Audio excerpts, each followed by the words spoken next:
और उसके बाद इस पूरे मामले का उद्भेदन करके 4 अभियुक्तों की पहचान कर ली गई। उस 4 में से 3 अभियुक्तों की गिरफ्तारी कर ली गई है। जो 3 इन्वॉल्वमेंट एकदम क्लियर है। ये उनके बयान के आधार पे जो मृतक का टूटा हुआ मोबाइल बरामद हुआ है, जो आधार कार्ड बरामद हुआ है, घटनास्थल पे उनकी उपस्थिति और उनके अपने बयान से ये सबसे एकदम स्पष्ट होता है।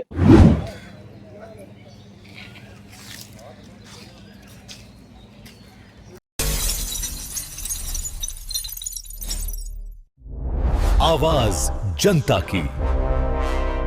शादीशुदा महिला ने अपने पति, देवर समेत अन्य सहयोगियों के साथ मिलकर अपने प्रेमी की गला रेतकर हत्या करने का एक मामला सामने आया है और इसकी पुष्टि सिटी एसपी पूर्वी परिचय कुमार ने कर दिया है। क्या कुछ कह रहे हैं सिटी एसपी पूर्वी परिचय कुमार, जरा सुनिए। आज के प्रेस कॉन्फ्रेंस में आप सभी का स्वागत है। पटना पुलिस की कुछ महत्वपूर्ण उपलब्धि है जिसके बारे में आपको सूचना देना। पहला मामला परसा बाजार से है। परसा बाजार में विगत वर्ष 18 मार्च को, मतलब 18 मार्च 2025 को एक अज्ञात की डेड बॉडी बरामद हुआ था, जिसको देखने से स्पष्ट था कि गला रेत की उसकी हत्या हुई थी। इस संदर्भ में परसा बाजार थाना कांड संख्या 118-25 दर्ज किया गया। उस अज्ञात की बॉडी की पहचान करने की कोशिश की गई। काफ़ी महीनों के बाद दिसंबर 25 में जाके उसकी पहचान हुई। जहानाबाद के एक व्यक्ति महादेव शाह के रूप में, जिसके गुमशुदगी के संदर्भ में जहानाबाद नगर थाना कांड संख्या 239-25 पहले से दर्ज किया हुआ था। उसके बाद इस मामले में अनुसंधान किया गया, तकनीकी अनुसंधान भी किया गया और उसके बाद इस पूरे मामले का उद्भेदन करके 4 अभियुक्तों की पहचान कर ली गई। उस 4 में से 3 अभियुक्तों की गिरफ्तारी कर ली गई है। जो 3 अभियुक्त गिरफ्तार हुए उनका नाम इस प्रकार है। पहला पुष्पा देवी, पति अभिमन्यु पासवान। दूसरा आलोक कुमार, पिता विजय पासवान। और तीसरा सनी कुमार, पिता स्वर्गीय अखिलेश ठाकुर। तो मामला इस प्रकार है कि ये जो मृतक है महादेव शाह, इनका अवैध संबंध ये जो महिला गिरफ्तार हुई है पुष्पा देवी, इनके साथ विगत 4 वर्षों से था। इसी बीच इनके द्वारा उक्त महिला का कुछ ऑब्जेक्शनेबल फोटो वीडियो बना लिया गया और जिसके द्वारा उनके द्वारा इसे ब्लैकमेल किया जाता था। इसी क्रम में, इसी मामले में उक्त महिला के द्वारा अपने देवर आलोक कुमार, एक अन्य व्यक्ति जिसकी अभी गिरफ्तारी नहीं हुई है, और एक सनी कुमार जो ऑटो चालक है, इन चारों के द्वारा उक्त जो विक्टिम है उसकी हत्या की प्लानिंग की गई। उसे पहले जहानाबाद से पुनपुन बुलाया गया, फिर पुनपुन स्टेशन पे सनी कुमार के ऑटो के द्वारा उसे पिक करके जहाँ पे बॉडी मिला था वहाँ पे गला रेत के उनकी हत्या की गई। इस मामले में जैसे मैंने बताया कि 4 में से 3 अभियुक्त गिरफ्तार हो गए, जिसमें से प्रमुख अभियुक्त पुष्पा देवी भी है। और इसके साथ ही जो जिस ऑटो का इस्तेमाल हुआ था वो ऑटो भी बरामद कर लिया गया है।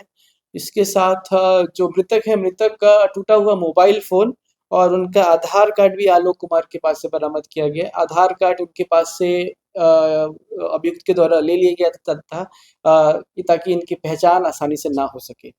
तो इस तरीके से पूरे 1 साल के बाद एक ऐसे मामले का उद्भेदन किया गया है और गिरफ्तारी सुनिश्चित की गई है जिसमें पहले अभियुक्त विक्टिम की पहचान करना भी मुश्किल थी। हत्या किसने किया?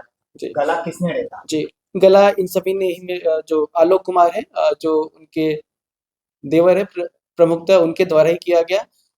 परंतु इन चारों की ही संलिप्तता थे, ये चारों ही वहाँ पीओ पे थे और चारों के द्वारा ही इस घटना को कारित की गई। चालक पूर्व से लोगों को जानते थे या जी, फिर जी, अटेंडम? जी, नहीं, पूरे प्लानिंग के साथ इन्हें पुनपुन स्टेशन ले जाया गया। वहाँ से जो विक्टिम है उनको स्टेशन से घटनास्थल पे लाया गया, वहाँ पे हत्या किया गया और हत्या करने के बाद जो अन्य ये 3 अभियुक्त हैं वो इसी ऑटो पे बैठ गए। तो महिला का 5 से 6 लड़कों के साथ अफेयर था। इस पे मैं कुछ कमेंट नहीं कर सकता हूँ।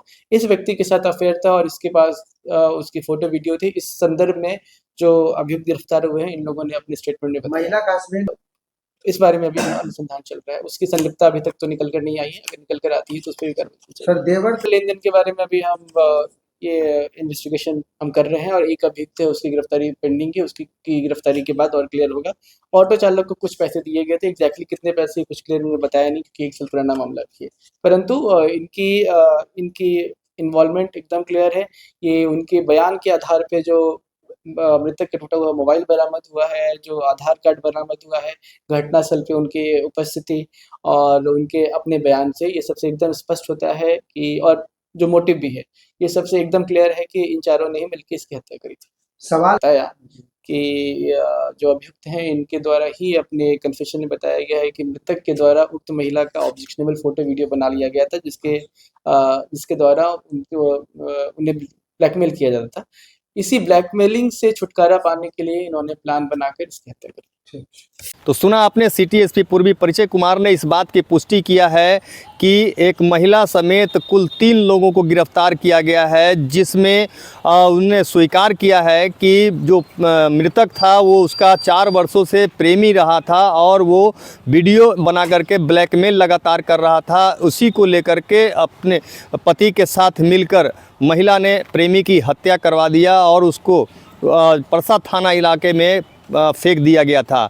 इस मामले की जांच करने के लिए तमाम जो है जानकारियां हासिल पटना पुलिस की ओर से की गई, लेकिन 1 वर्ष पूर्व ये पूरा मामला जो था ये लगातार इसकी जांच पुलिस कर रही थी। हालांकि पटना पुलिस ने मोबाइल लोकेशन के आधार पर इस पूरे मामले का उद्भेदन कर दिया है। दरअसल ये पूरा मामला 1 वर्ष पूर्व का है, जहां परसा थाना क्षेत्र में एक डेड बॉडी बरामद किया गया था और उसके पास से कुछ भी बरामदगी नहीं होने के कारण ही उसकी पहचान नहीं हो रही थी। लेकिन दिसंबर 2025 में मृतक की पहचान जो है जहानाबाद निवासी महादेव साव के रूप में किया गया और उसके बाद उसके पास से जो मोबाइल नंबर पर बात किए गए थे उसके आधार पर ही टावर लोकेशन जांच की गई, जिसके आधार पर अन्य महिला समेत कुल 4 लोगों को इसमें नामजद बनाया गया, जिसमें महिला और उसके पति और उसका देवर और एक ऑटो चालक को गिरफ्तार किया गया है। और गिरफ्तारी के बाद जो है अन्य एक जो फरार आरोपी है उसकी गिरफ्तारी के लिए पुलिस छापेमारी कर रही है। तो इस तरह पूरे मामले का उद्भेदन 1 वर्ष पूर्व के मामले का पटना पुलिस ने कर दिया है। अब जो आरोपी फरार चल रहा है उसकी गिरफ्तारी के लिए पुलिस छापेमारी कर रही है। Sanjay Kumar, news PR Patna.